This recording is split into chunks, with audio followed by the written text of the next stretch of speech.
Hello everyone and welcome back to my YouTube channel. Today we will discuss hybridization for class +1 chemistry. Actually, hybridization is an imaginary concept.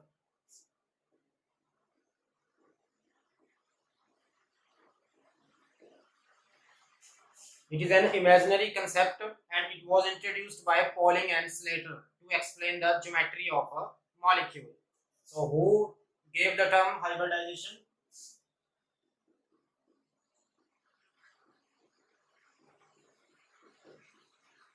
Pauling and Slater. They have introduced the term hybridization to explain the geometry of molecules.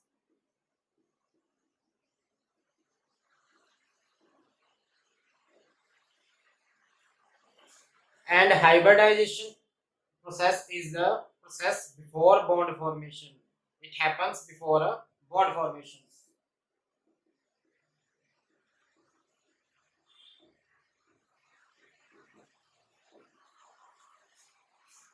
So now what is this hybridization?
In a same atom, orbitals of almost same energy and different shape intermix to give new hybrid orbitals with equivalent energy and same shape. Means orbitals get intermixed with each other to give rise to new hybrid orbitals. Hybrid orbitals contain factors of both orbitals. For example, we have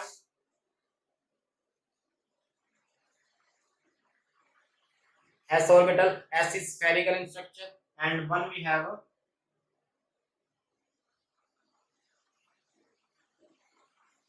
p orbital. P is a dumbbell shape. So when this one s orbital and p orbital get intermixed with each other to give rise to two new hybrid orbitals. Why? Because we are mixing two orbitals. By we are mixing, we will get a new hybrid orbitals. Now this is called sp hybrid orbitals, containing p character as well as s character. This bigger log represent p character and smaller log represent s character. So this is a sp hybrid orbitals, which is formed by intermixing or hybridization of s and p orbitals. The number of hybrid orbitals produced depend on the number of pure orbitals involved in hybridization. If pure orbitals involved, then 3 new hybrid orbitals will form.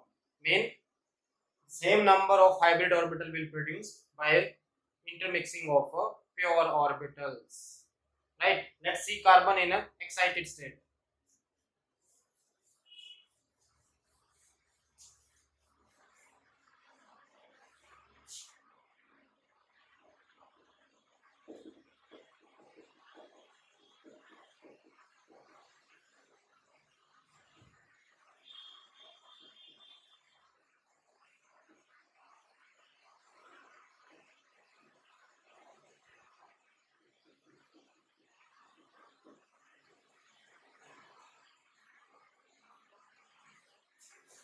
This is the excited state of carbon S1P3, right? So now we can see there are 4 orbitals. If one S and all these 3 p orbitals involved.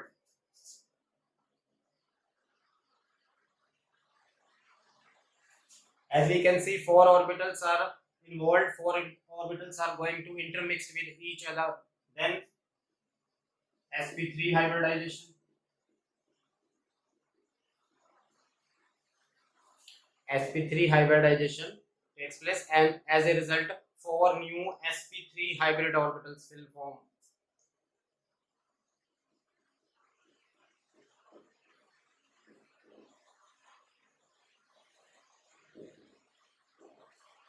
Four new sp3 hybrid orbitals will form, right?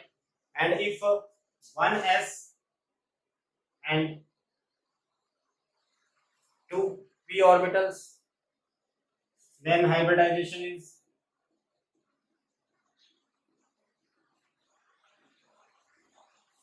sp2 hybridization, and we can say 3 new sp2 hybrid orbital will form.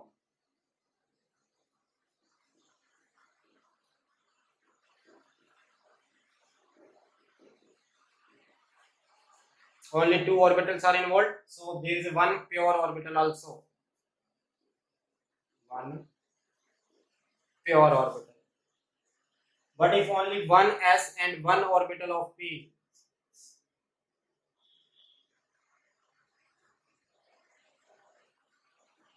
now this hybridization is sp hybridization.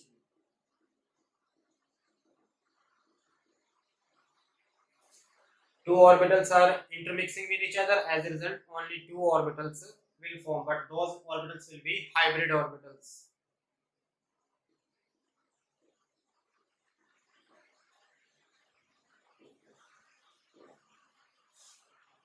Only one orbital of p is involved. These remaining 2 will be pure orbitals. So 2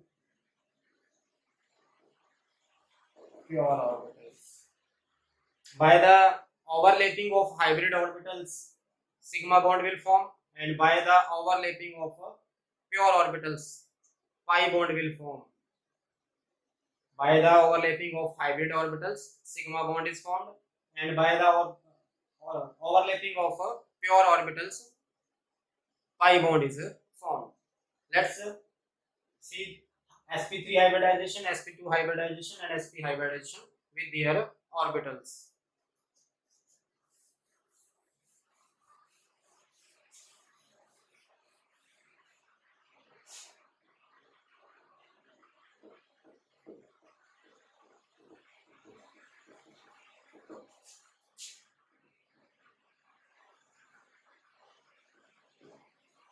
In sp3 hybridization, 4 hybrid orbitals are produced.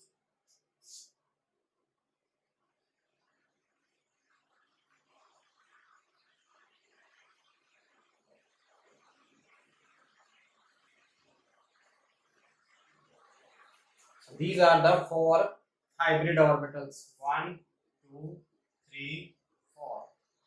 Bigger lobe represent p character, smaller lobe represent s character. So we can say these are 4 sp3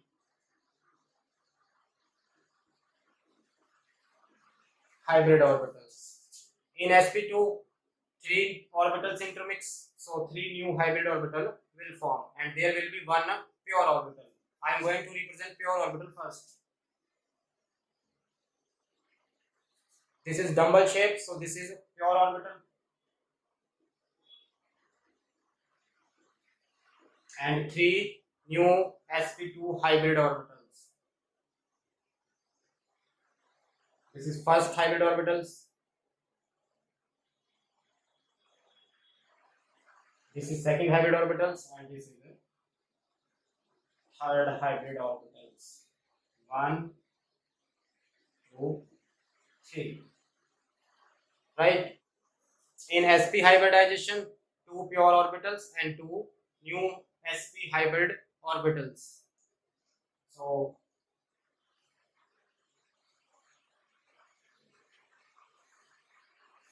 these are the pure orbitals, dumbbell shape, and only 2 sp hybrid orbitals.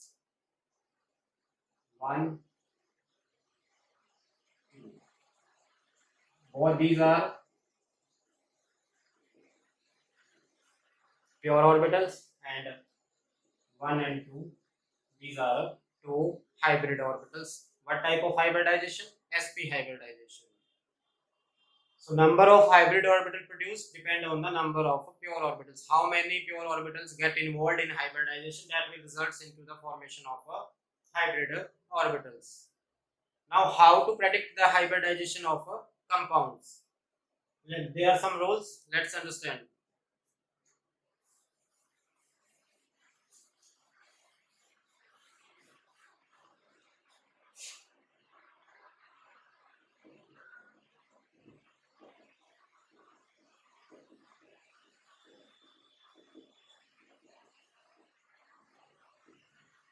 Prediction of hybridization. First thing, check the valence electron of a central atom.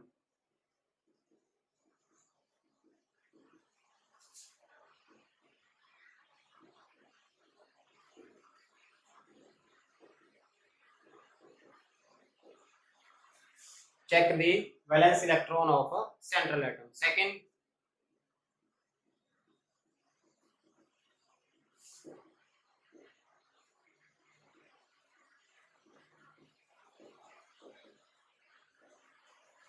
satisfy the valency of a side atom. If many atoms, satisfy the valency of a side atoms. Third,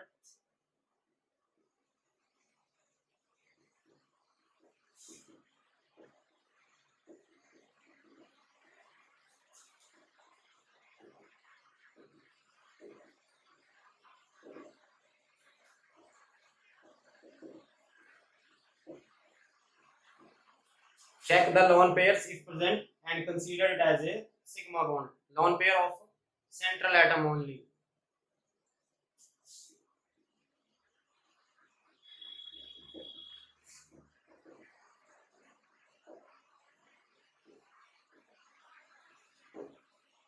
Fourth is count the sigma bond formed. If there is a multiple bond,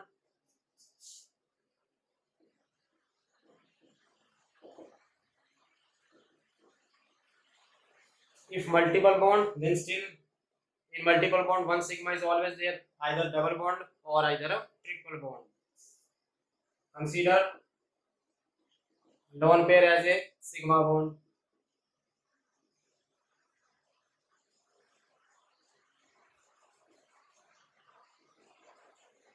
And if any coordinate bond is formed, then still it considered it as a sigma bond.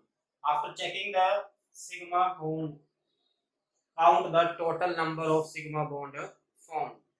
Right?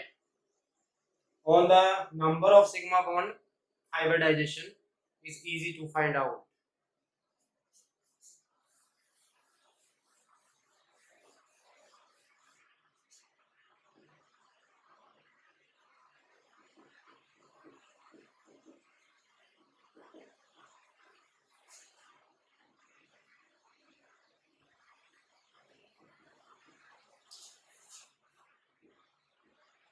If two sigma bonds are formed, then hybridization is only two sigma bond. It means we need only two orbitals. So hybridization is sp hybridization. Sp hybridization, one hybrid orbital of s and p intermixing. Right? If three bonds are formed, hybridization is sp2. We need three bonds. So definitely we need three hybrid orbitals. We can say in sp2 we have three hybrid orbitals. If bonds are for hybridization, sp3 hybridization, 5 sp3 dehybridization. We can see for sp3 hybrid orbitals, one orbital of d. So 5 hybrid orbitals, 5 bonds, 6 sp3 d2. There is another case d2 sp3 also. We will understand it later. And if we have 7 sigma bond, then hybridization is sp3 d. This is the complete hybridization of various sigma bond. 2 sp hybridization, 3 sp2 hybridization, 4 sp3 hybridization, 5 sp3d, 6 sp3d2, 7 sp3d3. Let's solve some examples.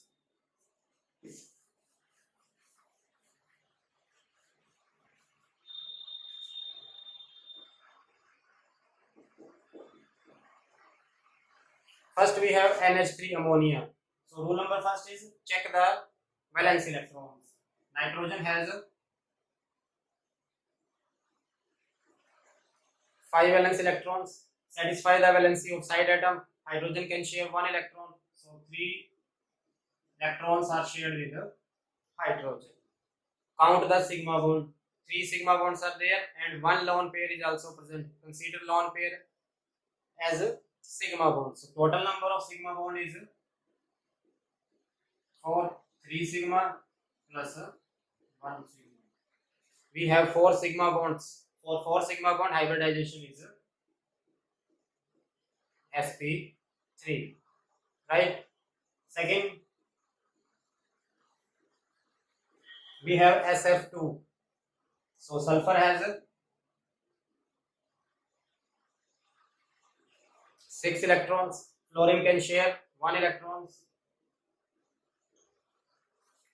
2 sigma bonds are formed and 2 lone pairs are present. So 2 sigma, 2 sigma, 4 sigma.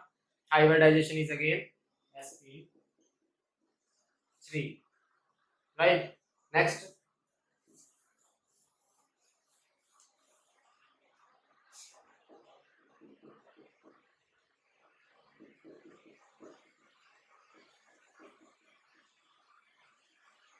we have 3 compounds, XCF2, XCF4 and XCF6. We have to find out the hybridization. Xenon has 8 valence electrons. 2 sigma bonds are direct formed. Remaining 6 valence electrons, 3 lone pair, 3 plus 2, 5 sigma bond, 5 hybridization. For 5 sigma bond, hybridization is sp3d. In XCF4, 4 sigma bonds are formed and 2 lone pairs present. 4 plus 2, 6. 6 sigma. Hybridization is for 6 we need 6 hybrid orbitals. sp3d2. XCF6, 6 sigma bonds are direct formed, 1 lone pair present. 7 sigma. Hybridization is sp3d3. So by just counting the sigma bond, we can easily find out the hybridization, predict the hybridization. In next lecture, we will understand each type of hybridization with their structure, with their possible cases, and with the bond angles. That's it for hybridization. It is important for +2 also. One question may be asked in a competitive exam also. So in next lecture, we will understand it more. Thank you.